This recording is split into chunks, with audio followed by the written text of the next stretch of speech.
Good afternoon and welcome to Return to Freedom's webinar about the history of burros in the West. My name is Corey Golden. I'm the Advocacy and Communications Coordinator for RTF. Thank you all for supporting wild horses and burros and for supporting Return to Freedom. Your support makes it possible not only to care for more than 500 horses and 40 burros at our sanctuary and to act as a voice for horses and burros on the range, but to provide educational opportunities like this one. Now it's my great pleasure to introduce our speaker. Abraham Gibson is a postdoctoral fellow at the Center for Biology and Society in the School of Life Sciences at Arizona State University. He has published extensively on a variety of topics related to the history of science. His first book, Feral Animals in the American South, examined the social, cultural, and evolutionary consequences of animal domestication. Abe? Today I'll be talking about Beasts of Burden, a history of burros in the American West. I should mention this is an exciting topic for me. I have a lot of different research interests, mostly in the history of biology, my specialty, but this is one of my favorite projects. And that's not something I'm supposed to say out loud. Historians, just like scientists, are supposed to strive for objectivity, but I can't help but love the humble burro. I cannot be objective about this creature. Maybe you feel the same way. If so, I hope you'll tell us about your experiences with burros during the Q&A period.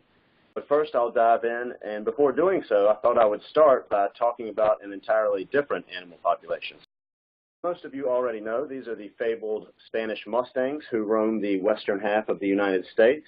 They are, by just about any calculation, one of the most famous animal populations on the planet.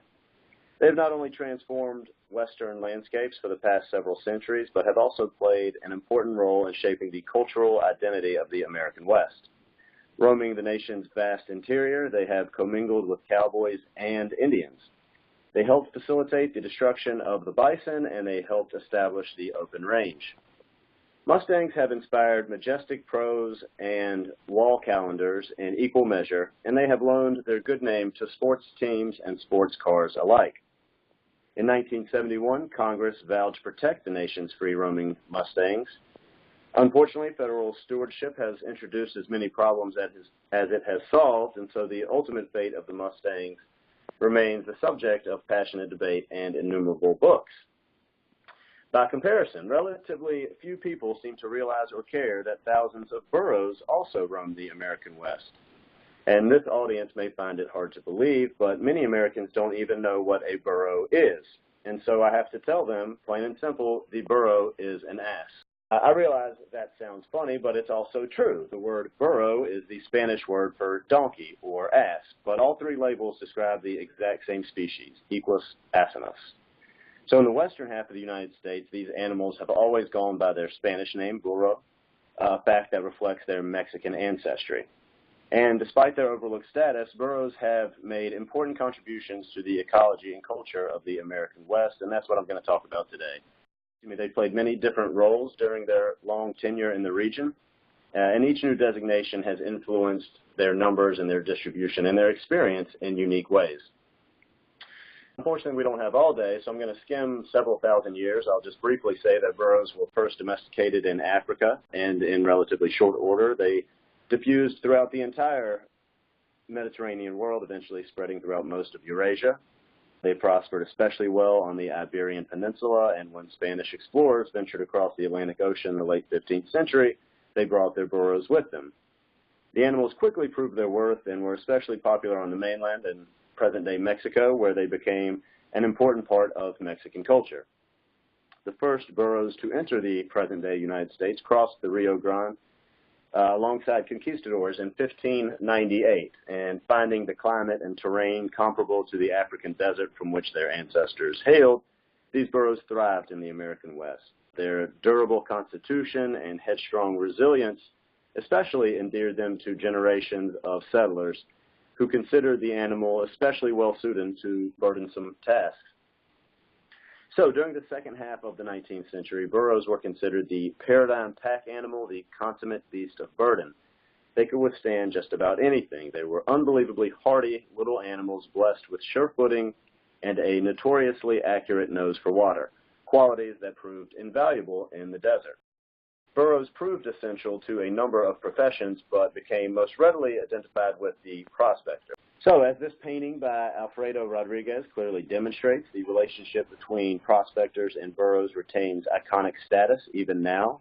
The image of an old prospector and his trusty burro is a familiar trope, but it is also an established fact. Burros were often the only friends that these prospectors had, and vice versa.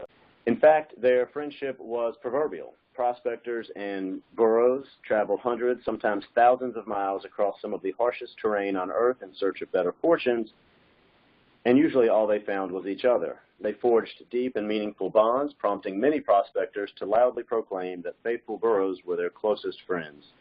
The creatures became so closely identified with one another that it was difficult to consider them apart. The famed naturalist William T. Hornaday described the burro, quote, as the silent partner of the tired and hungry prospector and the luckless pack animal of the rainless lands, close quote. The two that you see here were photographed near Yuma, Arizona around the turn of the century.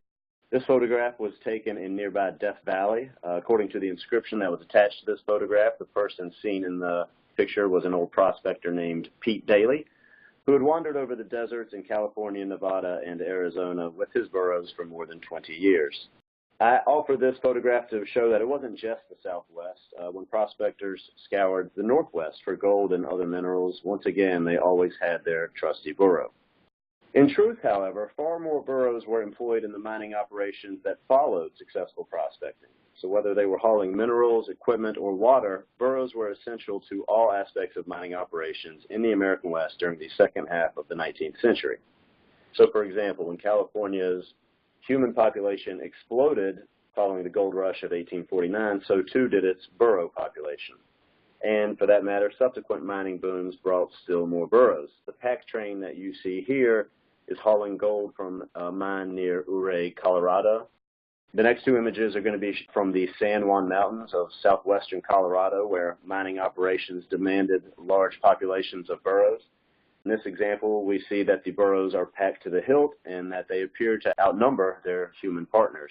This photograph shows a busy general store deep in southwestern Colorado near Lake City. I'd like to point out that the number of burros parked outside the grocery store sort of reminds me of idling station wagons. They're just sort of biding their time till their human partners come back from the grocery store. I also like this photograph because I think it hints at the ubiquity of burros during gold rushes, or really any mineral rushes.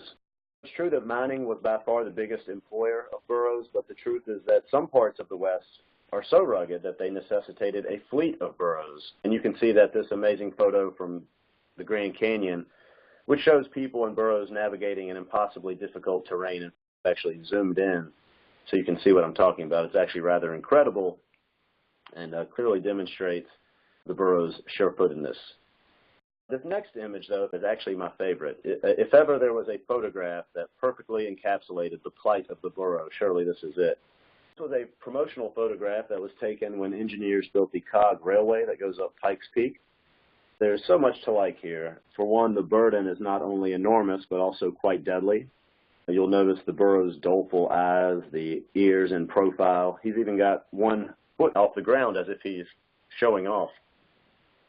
But also like it because it captures the burro's precarious situation. After all, this particular burro is helping build a railway that will replace him. And sure enough, the situation is even more acute for mining burros. Indeed, mining burros soon found their fortunes tied to two important aspects of the mining business. First, it is a cruel truism of prospecting that gold is a limited resource and that every boom must go bust. So when miners exhausted local mineral deposits, the demand for burros in that given area dropped precipitously.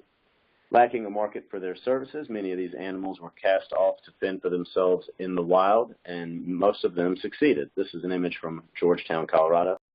Second, the mining operations that remained became increasingly mechanized. As such, burros became increasingly superfluous. By the turn of the century, cheaper automobiles had begun to replace the legendary beast of burden. According to the Los Angeles Times, quote, "The automobile is nudging the old-time desert burro out of a job. It can cover distance so rapidly and carry prospectors and their grub boxes so quickly to the bases of the hills they want to explore that the burros are being discarded," close quote. Again, this is from the turn of the century. And so, across the West, burros were turned loose in large numbers and left to fend for themselves in the desert wilds, and they proved well suited to the task. More than anything, burros boasted an undeniable penchant for survival. They were significantly larger than the other desert fauna and thus proved adept at monopolizing the desert's intermittent supplies of water. Meanwhile, as the demand for burro labor continued to drop, the animal's natural fecundity ran its course. Most female burros reliably sired at least one foal every year, most of whom survived and continued the trend. Soon, dispatches from across the Southwest, where most of my research focuses, confirmed that tens of thousands of burros roamed the barren wastes by the early 20th century, and the newspaper articles you see here attest to that fact. I should point out that these were not the same burros who once helped prospectors mine for gold. That is to say, literally an increasing number of them were born in the wild, free from direct human oversight, and because they had never known humans, most of these burros developed a healthy aversion to our species. So, for example, after visiting the Panamint Mountains, George J. Bancroft noted that the region's free-ranging burros were quick to flee, quote, "Wild jacks bore holes in the atmosphere at the first scent of danger," close quote. Meanwhile, Harry Carr claimed that, quote, "No man can catch the famous band of wild burros who roam the American West, and that the animals tear across the desert like antelope," close quote. Other observers could scarcely believe that the same plodding creature who once bore humanity's heaviest burdens underwent such radical changes in humanity's absence. Quote, "Quiet and stupid as a burro usually appears, he is quite another creature when free," close quote. This is from another a newspaper report from about the same time. And finally, M.E. Musgrave, a game specialist in the United States, claimed that wild burros, quote, "were the wildest wild animals in the Southwest." To continue his quote, "They are the trickiest, the most savage, the farthest removed from man and civilization," close quote. So we have records of federal agents deeming these burros worse than valueless, but many Westerns, time and time again, consistently proved them wrong. On numerous occasions and in numerous places, people rounded up these local free-ranging burros and slaughtered them for commercial purposes. Some of the animals were eventually turned into leather, some were turned into soap, some were turned into fertilizer, and some were turned into pet food. Sadly, I must admit, the historical record reveals that a great many people killed burros for sport, just for the fun of it, that is. And so the number of wild burros, which had mushroomed in the absence of hunting and that sort of thing, now plummeted as humans again viewed them through a commercial lens. By the 1930s, newspapers in the Southwest predicted that it was time to sound the death knell for the burro. According to one newspaper, quote, "The gentle and patient burro is doomed in the Southwest," close quote. So it should be said that while some people were killing burros, others were romanticizing them. The trope of the loyal burro was something that had already spread throughout American culture in the early 20th century, certainly in Western literature, or that is to say literature of the American West. Here's an example from famed Western writer Zane Grey. The book is called Tappan's Burro, and it's about this relationship between a person and a burro. This is from 1923. Really, nobody advocated on behalf of burros more than old prospectors. I don't know if you've been to Fairplay, Colorado or not, but if you do, you'll see this monument erected in 1930 to commemorate an especially awesome burro named Prunes. Around the same time in California, a veteran prospector named Philip Hess sought to foster a bill in Congress that would protect burros. According to the LA Times, Hess, quote, says the burros are going the way of the buffalo, that they are massacred by would-be plainsmen for fun and killed by ranchers for chicken, and that it is a national outrage, close quote. Meanwhile, a, quote, grizzled veteran of the desert hills, close quote, named Shorty Harris decried the West's new attitude toward burros. His branded herd had recently somehow been corralled along with several thousand free-ranging burros and sold to the proprietor of a nearby fox farm. The proprietor of said farm fed the animals' remains to his skulk of foxes, which he was raising for pelts. Harris was beside himself. Quote, these burros have gone with me all over Death Valley in the summertime. They were the best friends I ever had. And where are they now? Why, they're just a bunch of meat over there in San Bernardino that is being fed into fur for a lot of flappers and film actresses, close quote. So again, still more evidence that the animals were being romanticized at the same time that they were being hunted. This is from National Geographic a few years later in 1936. So this is about 85 years after the gold rush. Lots of things have obviously changed. It's interesting in this article, the prospector says he makes more money from gawking tourists, like the two young women in this photograph, than he does from panning for gold. Like always, you'll notice the burros hold silent vigil. So this is a cartoon from the New Yorker a few years after that, which paid homage to the animal's famous reliability. Actually, this is the same year. This is 1936. And again, I show these to make the point that there are diverse opinions about burros. Some people are gunning them down by the thousands. Others regard burros as essential features of Western culture. And as this New Yorker cartoon demonstrates, some people celebrated their sure-footedness. It was proverbial. Of course, no cultural touchstone did more for burros than Bridie of the Grand Canyon. This is a book by Marguerite Henry. Some of you may be familiar with it. This was a follow-up to Henry's smash hit from a few years earlier, Misty of Chincoteague. So as some of you may already know, Bridie was a real burro who lived in Grand Canyon for more than 30 years. Among other things, he accompanied Teddy Roosevelt on a hunting trip through the canyons. And in fact, if you go to the south rim of Grand Canyon National Park Visitor Center, you'll find that there's actually a statue in the Visitor Center, a statue of Bridie, that is. Well, that was in 1953 that book was published. Remarkably, the very same year that Henry published Bridie, the somewhat tone-deaf California Department of Fish and Game issued a press release in 1953 that encouraged the state citizens to, quote, kill as many dust-cake jackasses as you can, close quote. They said that the animals were detrimental to desert ecology because they take over and ruin desert springs and watering holes, and that they destroy forage for game and stock.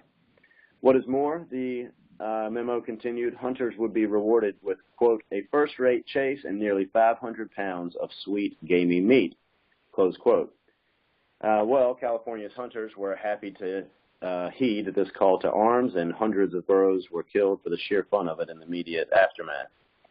The legal and willful slaughter devastated burro populations, which were then, according to newspapers, quote, reduced to numbers threatening extinction, close quote. Well, thanks in part to Henry's book, there was a groundswell of support to protect the burros. George Crozier of the SPCA remarked, quote, it is about as sporting to shoot a burro as it would be to shoot a cocker spaniel, close quote. Citizens wrote letters to the editor in which they expressed disgust at people who hunted burros. As one citizen asked, quote, what sort of creature can indulge in wanton slaughter of these friendly and harmless little animals, close quote. Well, Governor Earl Warren and later Chief Justice Earl Warren, same person, when he was still governor of California, however, he signed a bill making it a misdemeanor to kill free-ranging burros. This was in the early 1950s, but the bill had no teeth and was seldom ever enforced. Well, as members of the lay public began to take a greater interest in the nation's free-ranging burros, so too did members of the scientific establishment. So when geographer Tom McKnight first examined the distribution of burros in 1957, he determined that there were about 13,000 in all of the western states. And all of the available evidence indicated that there were fewer burros in the West than there had been in previous decades. Well, many people feared that the shrinking habitats and acrimonious humans would eventually exterminate these free-ranging burros altogether. And those fears prompted Velma Johnson, better known as Wild Horse Annie, to spend her entire adult life fighting on behalf of horses and burros. Her campaign for Mustangs has garnered most of the attention from historians, but she also insisted that free-roaming burros should be protected alongside free-roaming horses. Her campaign culminated in 1971 when President Nixon signed the Wild Free-Roaming Horse and Burro Act. The law declared that horses and burros, free-ranging, that is to say wild horses and burros, were, quote, living symbols of the historic and pioneer spirit of the West, close quote, and the law prohibited citizens from killing the creatures. Anyone found in violation could face a year in prison or a $2,000 fine. So this act is obviously important for several reasons. Most importantly, the law grouped burros together with their fellow equids, the Mustangs, and there can be little doubt that burros piggyback their way to federal protection on the flanks of their more glamorous cousins. If speeches and letters to the editor are any indications, Americans were far more interested in saving majestic horses than simple burros. In fact, the federal act itself defined a herd as one or more stallions and his mares, despite the fact that male and female burros are known as jacks and jennies respectively. So again, this is just to prove that most people were more interested in horses than burros. Well, with the stage set for confrontation, let's take a look at where these burros were located. The previous map showed you that the highest concentrations were in the Mohave Desert. So here we have shown a Google Earth view of the Mohave Desert. Again, this is in the southwestern United States. I've provided labels so that you have some idea of what you're looking at. You'll notice that LA is down there on the left, Phoenix is on the right, the desert stretches in between. The other labels, Grand Canyon, Death Valley, and China Lake Naval Weapons Center, refer to places with very large burro populations in the early 1970s when this law went into effect. Okay, so we'll start at Death Valley, and I should briefly mention, you'll notice the word feral here. I've been advised that is sort of a loaded word in animal advocacy groups. All I mean to say is that these are burros who were once domesticated or had domesticated ancestors, but now live in the wild. This is a gorgeous photograph, first appeared in National Geographic in 1974. The person in the image is Patricia Mollman, who spent 18 months observing burros in Death Valley as part of her dissertation research. And like the prospectors who spent most of their adult lives communicating with burros, Dr. Mollman advocated on behalf of the burro's right to exist, but she was in the minority among her colleagues. Biologists almost universally decried the burro's ecological footprint, as federal protection enabled the burro's naturally high fecundity to run its course. Wildlife managers struggled to accommodate their swelling presence. Burros monopolized and polluted the desert's scant water resources and overgrazed its fragile and limited vegetation. Management officials in California blamed burros for, quote, deterioration of the entire biota, close quote. At its annual meeting in 1976, the National Wildlife Federation voted in support of burro eradication. That very same year, the Sierra Club likewise agreed that burros should be eradicated. One official insisted, quote, the damage by burros is evident, continuous, and progressively getting worse. As such, killing burros is a necessary evil, close quote. The growing number of burros and the government's inability to control them led to several high-profile episodes in which herds reached so-called breaking points that necessitated immediate action. The first episode began in 1976, just 5 years after the Wild Horse and Burro Act was signed into law, when officials at Grand Canyon National Park announced plans to kill more than 1,000 burros within the park's boundaries. Officials explained, quote, the animals are not native to the canyon. They compete for food with native species such as bighorn sheep, and they cause extensive damage by overgrazing, close quote. The park's plan inspired vocal protest, and officials were overwhelmed with more than 12,000 letters of protest, pleading that the burros not be killed. The well-known author and humanitarian Cleveland Amory and his organization, Fund for Animals, organized a campaign on the animals' behalf. That's what you see pictured here. The group collected more than $500,000 and negotiated the release of all of the burros within Grand Canyon National Park. Though the logistical hurdles were enormous, the Fund for Animals moved every single burro out of the park and into temporary holding facilities, where they would then go up for adoption. The removal process began with hired wranglers who lassoed burros to the ground one by one. Each was then individually loaded into a hammock and whisked away by a helicopter. Despite the numerous hardships involved, the Fund for Animals had successfully removed 580 burros from Grand Canyon, one by one, by the spring of 1981. And I know what you're thinking. I really hope he zooms in on that picture. Of course, I just love this photograph. It's so adorable seeing this little burro being airlifted out of the Grand Canyon. So I just wanted to make sure everybody saw that.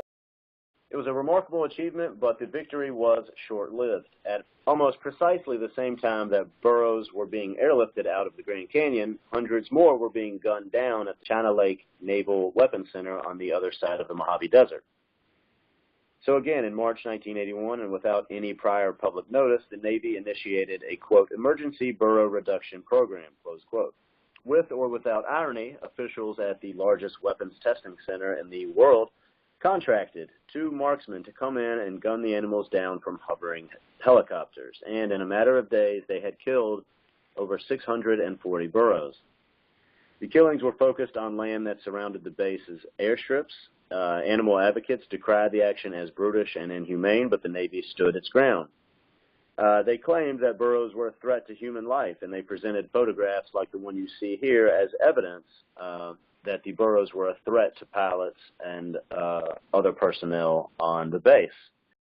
What is more, they insisted that the burros had grown out of control, and indeed, you may not be able to see it at this resolution, but this graph shows that the wild burro population at China Lake exploded following the passage of the Wild Horse and Burro Act in 1971.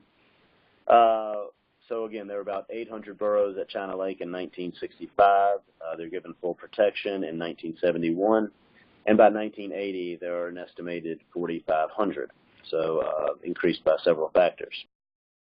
Several animal rights groups filed suit against the Navy. The 2 sides settled out of court, and in October of 1981, the Navy agreed to pay the Animal Rights Coalition to remove the burros from China Lake. And so, over the next 2 years, wranglers and helicopters helped the coalition successfully removed, and I'm not making this number up, over 6,000 burros from China Lake. Absolutely incredible. The rescued animals were delivered to a central holding facility, at which point animal protection groups not only assumed financial and legal responsibility, but also fed and cared for the burros until they were adopted. And by 1984, the Navy reported that almost all of the burros removed from China Lake had been adopted as pets. So with my remaining time here, I'll say a little bit about the current status of burros. So when the federal government decided to protect burros in 1971, the animal's population had dwindled to roughly 13,000 throughout the entire West. And after nearly 50 years of management, they spent most of the last 20 years below 10,000. That is to say, when they were saved from imminent extinction, there were 13,000, and then they have been managed at or below 10,000 for the better part of 4 or 5 decades. This data is a little bit old. I'll give you some more recent data here in a second. For now, I just want to point out the green bar there at the right. Relatively few burros are currently being held in short-term facilities awaiting adoption. Those of you who are at all familiar with the wild horses situation understand that there are tens of thousands of wild horses being held in short-term facilities for a variety of different reasons. That's not the case with burros, but they do face their own challenges. Okay, so this is slightly more recent data. This is from 2015. You can see that, again, most of the animals are concentrated in the Southwest. Okay, so this is a map from 2015. This map shows the distribution of horses and burros. What we're interested in is burros, so that's the yellow on this map. You'll notice that it pretty much corresponds to the Colorado River, where the Colorado River used to be, so to speak. But again, that is the location of most of the wild burros. And again, there again, I'm using the word feral, but I don't mean it to denigrate the animal. Rather, I just mean it to say that these animals were descended from creatures who were once domesticated. That's all I mean to say. Okay, so this is the most recent data I was able to find. We know it's going to fluctuate, but again, there were about 13,000 burros in the American West when they were saved. After years of a roller coaster population, you'll see they're back at about 13,000. That's very encouraging, of course, although I should also note the numbers do go up and down. That's to be expected. I should also mention at this point that there are experiments going on even as we speak. The BLM, in consultation with the Humane Society of the United States, developed the Platero Project. It may have a new name now, but the idea is that just as immunocontraceptives have been used to control the populations of wild horses, so too might they be used to control the populations of wild burros. So for those who are unfamiliar, immunocontraceptives like PZP, they are essentially birth control darts. So game managers, or wildlife managers, I guess is more appropriate, would go out and shoot these animals with darts that control this birth control, and the idea is that this might help control the burro population.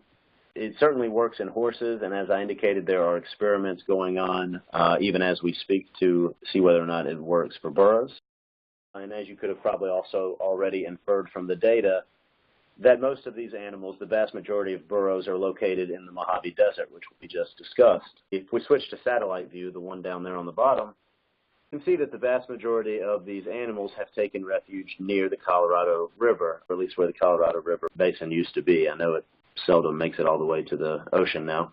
And most of these burros live in the harshest, most inaccessible parts of the desert, some of the most inaccessible and harshest parts in the entire continent. But again, they have managed to carve out a successful niche. This is an example of carving out a niche. Some burros have decided to rejoin civilization, so to speak. So if you're on Route 66 driving through Oatman, Arizona, you may have noticed that the town is full of free-ranging burros. These animals are tourist attractions, but again, they are also descended from burros who worked the nearby, now defunct mines. And this is really interesting to me as a historian because this population of animals has an immediate connection to human history, for that matter, but also, of course, burro history, and I guess more largely the history of the American West in general. Okay, so this is actually my last slide. So just to summarize, I would like to say that lawmakers were certainly accurate when they deemed burros living symbols of the historic West. But it's possible lawmakers did not know or could not have appreciated just how complicated the history of the West actually is. Burros were once an essential component of Western settlement. They alone allowed or enabled humans to access these mineral deposits in the remote desert wastes. When improved technology and transportation rendered their services superfluous, these legendary beasts of burden were cast off like so much outdated technology. In the wild, their populations soared and crashed in response to the whims of humanity.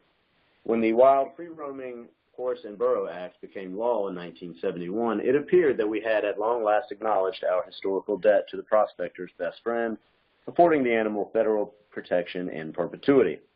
It has since become apparent, however, that serious issues remain. When we resolved to save the burros, we accepted responsibility for their future. As was the case for millennia, we again found the burros' fate entwined with our own. Alas, like an equine crossed a bear, the beast is now our burden. Thank you. All I have, I know that we have a slide that we're going to put up during the question and answer period. Be happy to hear any questions or observations you may have, and thank you to anyone out there in hyperspace listening. Thank you, Abe. We're going to start the Q&A here, and folks will be able to ask questions. I have a written question here, actually, from Celeste, who asks, have you been working closely with land resource managers as you gather your historical record about burros, and what are their overarching concerns regarding burros in places like Death Valley? Okay, that's a great question. No, I have not, to be honest. So as a historian, I spend most of my time in the archives or in libraries and that sort of thing. You'll notice I did bring the story up to the present as best I could, but as a trained historian, that's where I spend most of my time, most of my research and things like that. Yes, I think to do this story properly, I would need to talk to people who actually work burros on a day-to-day basis, more hands-on, and I'd be very curious to hear about their experiences and their opinions. But to answer your question, I have not yet done so as part of this project. We got two questions here. So Celeste asked, where did your interest and obvious love for burros come from? That's a great question. Thank you for asking, Celeste. So I must confess that my interest in burros was initially purely intellectual, purely academic. So as I mentioned, I'm a historian of biology, evolutionary biology in particular, but I've always been interested in animals and the extent to which they contribute to society and that sort of thing. So when I became a doctoral student, I deliberately sought out court cases having to do with burros. And like a lot of people born east of the Mississippi, I'm from Virginia, in case you detected an accent. Like a lot of people born east of the Mississippi, I had no idea what a burro was, so I had to Google it. Of course, then I discovered it's a donkey, and then I discovered this amazing history that, frankly, I had no prior experience with, no prior knowledge of. So it's only been in the past 10 years or so that I've even known the existence about these federally protected, wild, free-roaming burros. Why and how can I explain my love for them? As I indicated at the very beginning, I find it difficult to be objective. I'm very impressed with the animals themselves and their contributions to American society and culture. I'm inspired by people who devote their lives to actually helping these creatures. So as I indicated, when I originally came to this project, it was purely intellectual. Now I find that if I'm going to tell the history of the Burros, I also need to advocate on their behalf. And the best way I can do that as a historian is to raise awareness and that sort of thing. So again, it began as a research project and will hopefully continue as a advocacy program for years to come. Okay, we got a couple more questions. Dennis, I see you there in the queue, but first I want to take one from Carolyn Krall, who asks, we've seen growing archaeological records of horses on the North American continent long before the Spanish arrived. Are burros included in that evidence? To my knowledge, so as some of you may know, the Equus genus, so the ancestors of horses and burros and zebras, they first evolved in North America millions of years ago. According to scientists, some of them crossed the Bering Land Bridge into Eurasia and Africa. Those who stayed behind in the Americas died off, so that when Spanish explorers returned to North America in the late 15th century, they did not discover any horses or burros. To the extent that there is any sort of archaeological or I guess even paleontological record of burros' ancestors in North America, that would have been from a long, long time ago. To the extent there is any archaeological record since then, obviously they've been here for the past 500 years or so. I'm not up to speed on that literature, I confess, but I'm making a note here to look into it because certainly I think that is yet another way to interrogate the past, and I think it's a good question. Josh has a question. To the extent that burros and horses breed together in the wild, are their offspring managed as burros or as horses or neither? Just curious. Boy, that is a good and fascinating question. I have not yet asked that question. I am aware of no instances in which burros and horses procreate in the wild. We know, of course, that they can mate. Mules obviously come from the union of horses and burros. Again, I think that is, in my experience and my knowledge, always treated as essentially an artificial union in as much as it requires human intervention to sort of compel these animals to do so.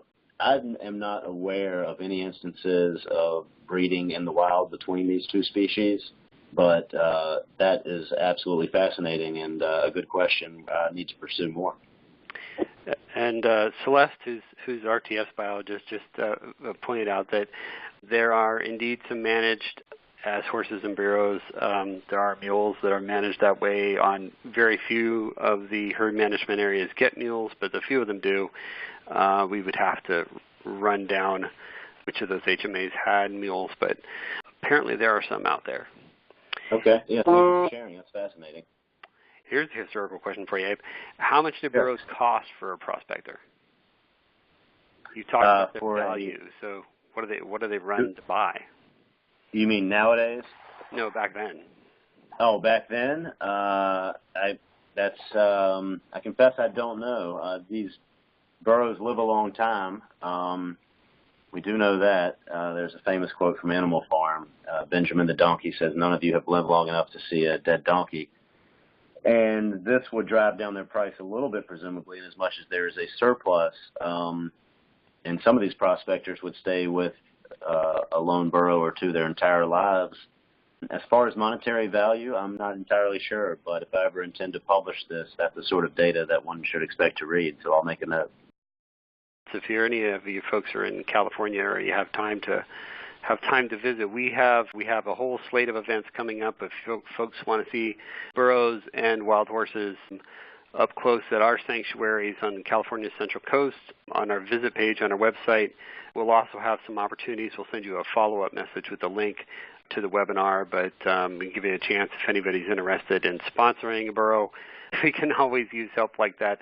Sponsoring one burro enables us to do good things for all of the others that we have, and that counts about 40 burros from 3 different locations. If you are a California person, the Donkey Welfare Symposium at UC Davis is coming up October 26th to the 28th. And that includes Dr. Amy McLean, who also did a webinar for us related to burros last year that you can still find on our website. So I'll thank everybody for taking part today and also for supporting Wild Burros and for supporting Return to Freedom. Thanks again to Abe for taking the time to present for us today. Thank you for the opportunity. I enjoyed it. Hopefully we will see you all at a webinar soon.